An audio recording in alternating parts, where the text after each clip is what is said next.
Paris. And Daniel Jones played on a broken leg, which is not ideal. It's not ideal in that situation. Houston has now won 4 in a row. 3 of them with a backup quarterback. So what happened yesterday is C.J. Stroud made a good team better. But yes, the answer is the Rams. As you know, I had Matthew Stafford as the MVP. He was 29 touchdowns, no interceptions in his most recent run. At some point, both the streak, 6 in a row, and that crazy streak of touchdowns without interceptions, 29 in a row.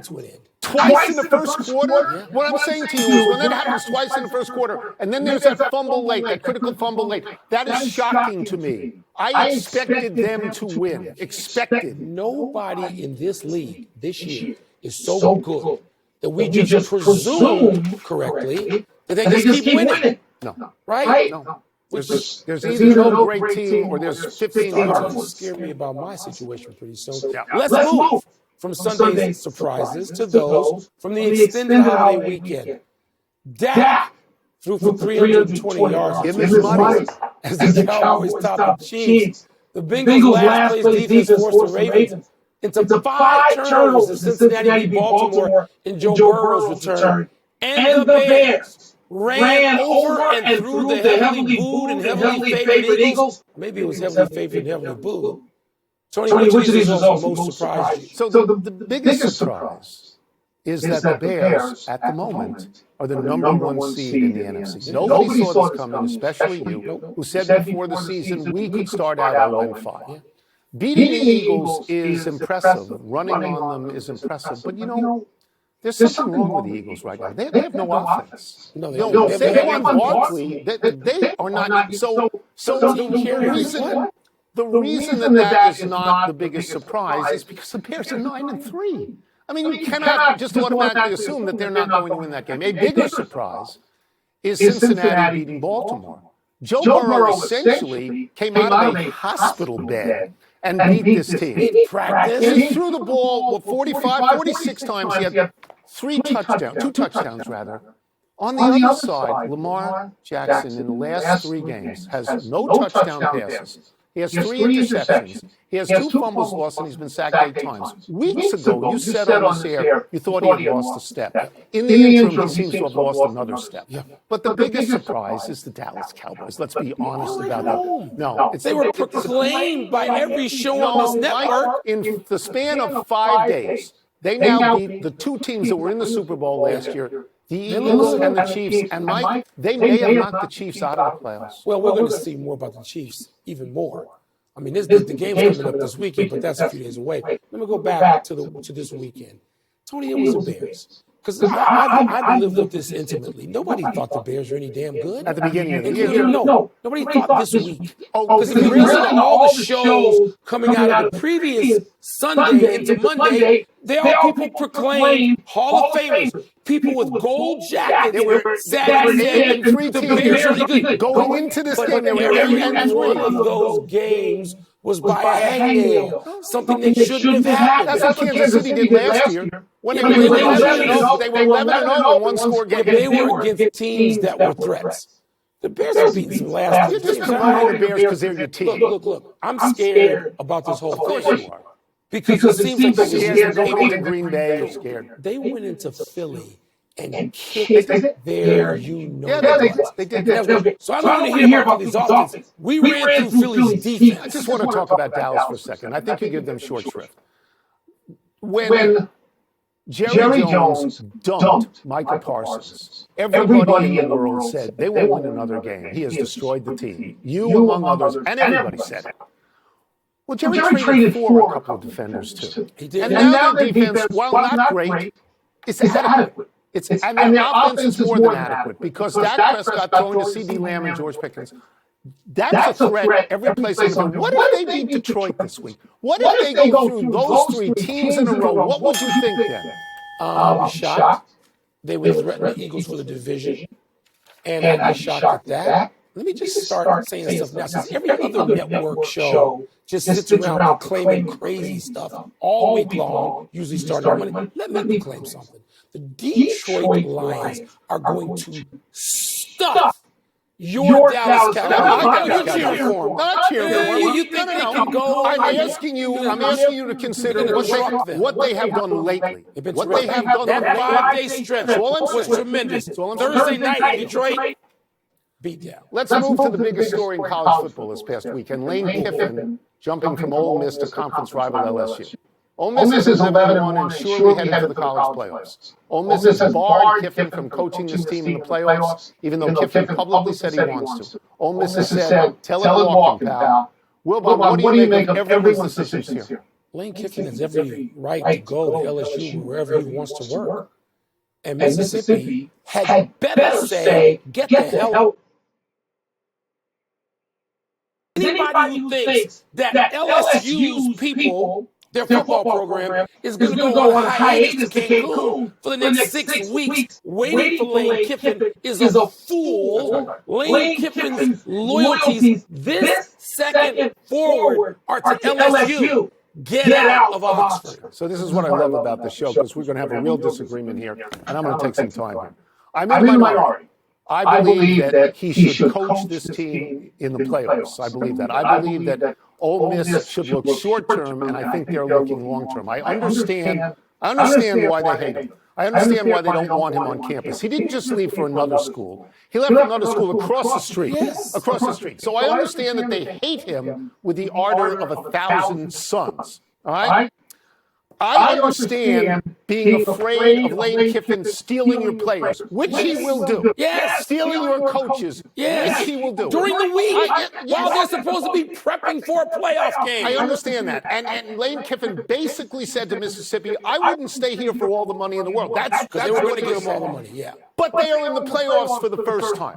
They haven't won anything in like 60 years. One of the reasons they're in the playoffs is because Lane Kiffin coached them into the playoffs. He's a great coach. I believe their best chance to win is with Lane Kiffin, and I believe this other guy, if and when he loses, because I don't think he's Steve Fisher. I don't think it's the same. I was going to say, I don't think you're on record having praised Bo Schembechler to the heavens because to telling. I don't think Bill Frieder is Lane Kiffin. I think Lane Kiffin is a better coach than that. And I think if this guy loses, it's going to be the greatest regret in Mississippi's career.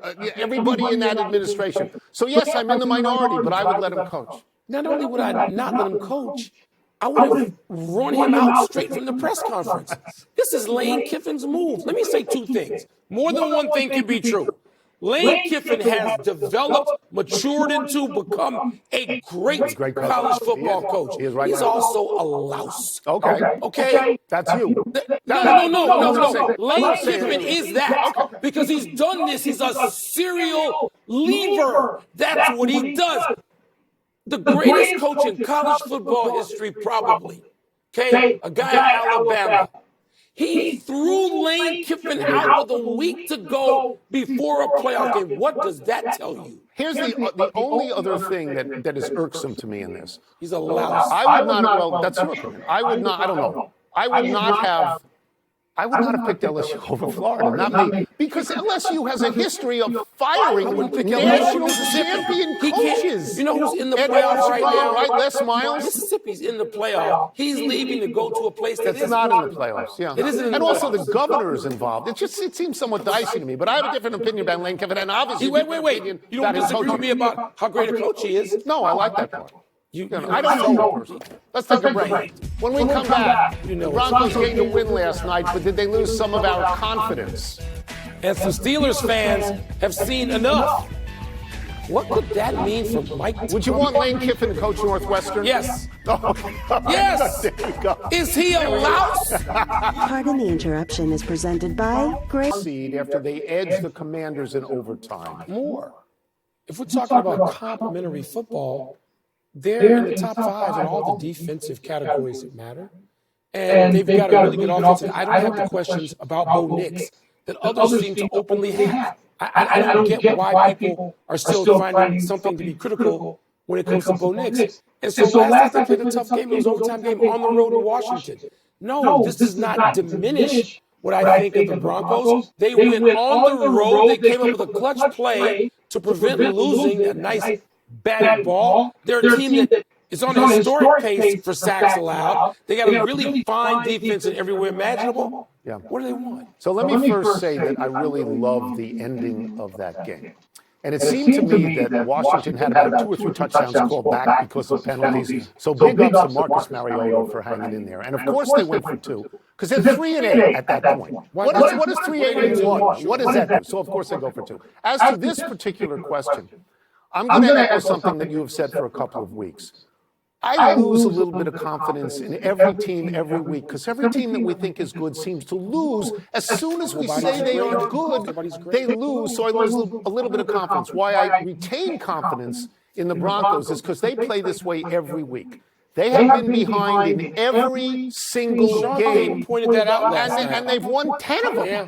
So they know how to play these sorts of games. It's not, you don't have to go out and beat somebody by 30. You got to beat them by 3. That's the important. If we're doing the Anthony I. Kornheiser power rankings right now in the AFC, do you have Denver number 1? I'm waiting to see New England play a good team. Okay, well, no, not tonight. Not tonight. No, not tonight. I'm waiting to see that. All right, let's see what we got going on here. What's your reaction to Steelers fans chanting, "Fire Tomlin," during the Steelers' home loss to the Bills? So my reaction is that is pretty much what fans do. Fans do not look backwards into the glory years. Fans look at the moment, and at the moment,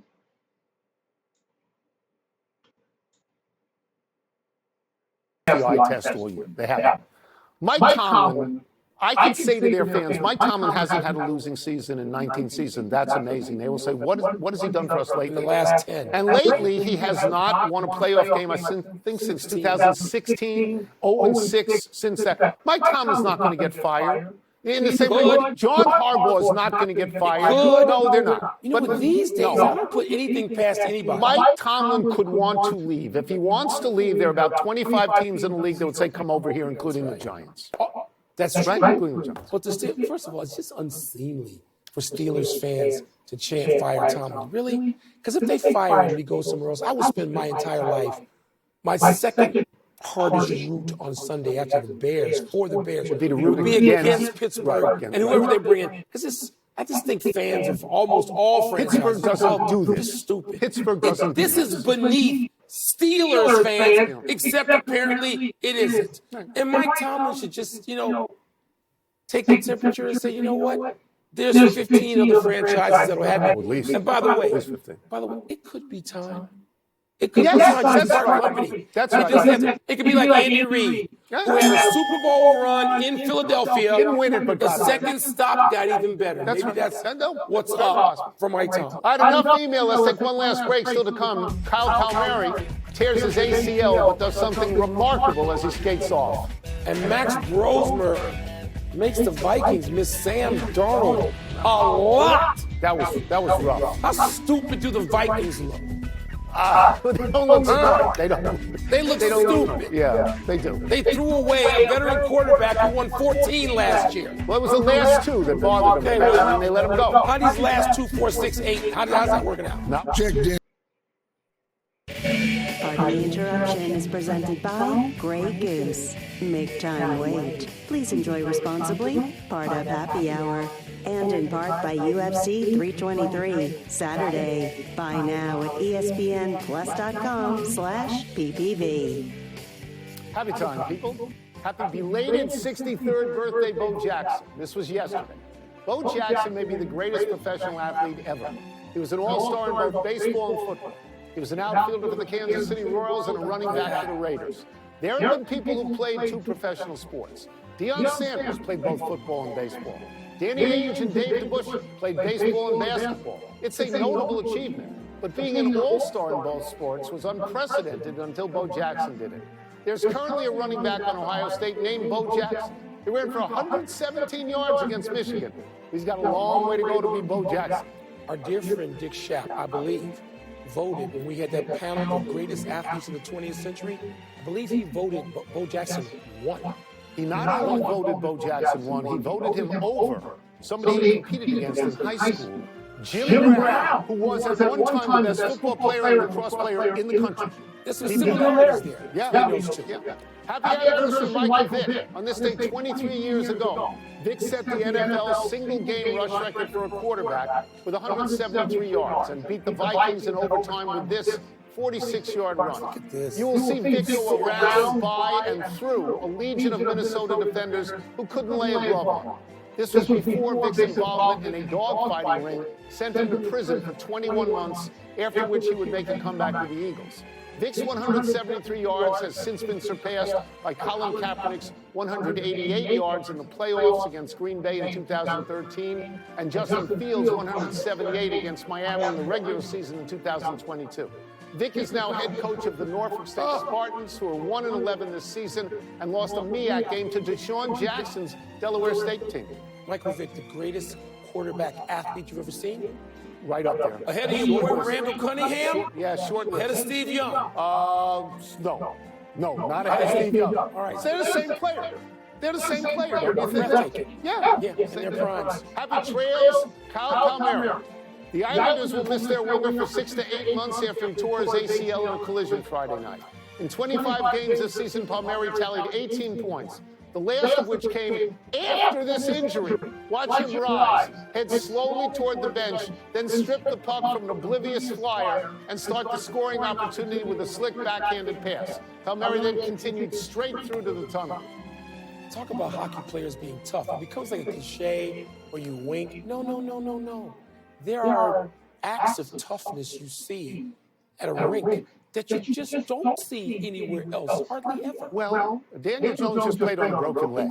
I'm not saying football players aren't tough. Yeah. I'm just saying hockey players. They are, by and large. One error. Matthew Stafford had thrown 28 touchdowns without an interception, not 29. That's my bad. What's really the difference, though? Big finish here was Michigan State finalizing a deal with your Pat Fitzgerald. Your thoughts? He can come back. That's it's fine. Kentucky fired head coach Mark Stoops. Is that deserved? I'm not going to get into whether it's deserved. He was there 13 years. His overall record was 82-80. But this year, everybody's getting the third prize. You fight. Everybody's getting it. Sam Darnold and the Seahawks beat the Vikings. You impressed with that? Not particularly that game. I'm impressed with Seattle. You know, I think they maybe won in my power rankings. You've got it in the WPR. Seattle. Yeah, okay. The Dolphins have won 4 of 5. Falcons have lost 6 of 7. You're all over Atlanta. Yeah, they are the bigger deal. They stink. I don't want to hear about them again. Now, I think the Miami coach may well have saved his job with what he's doing now. Yeah. But Atlanta, top down, it doesn't work. Disappointment. Last one, Monday Night Football, 2-10 Giants at the 10-2 Patriots. I'll bet you're smelling upset. No, there's no upset, even with Jackson Dart back. Let me just go back to our big story about Mr. Kiffin. I don't want him as my coach now. I got a coach, Dave Braun. We're going places. He's not a louse. I don't want a louse. I want the opposite of a louse. What is the opposite of a louse? A louse? What is the opposite? A nice guy, great guy. We're out of time. We'll try to do better the next time. Uncle Jerry, shout out. You ever have Uncle Jerry's pretzels? No. I spoke to Uncle Jerry. That's a Philly thing, pretzels. I'm Mike Lopez, same time tomorrow, knuckleheads. And now to get you set for Monday. And the Countdown Crew. No doubt a louse in the bunch. Tony, thanks. Great.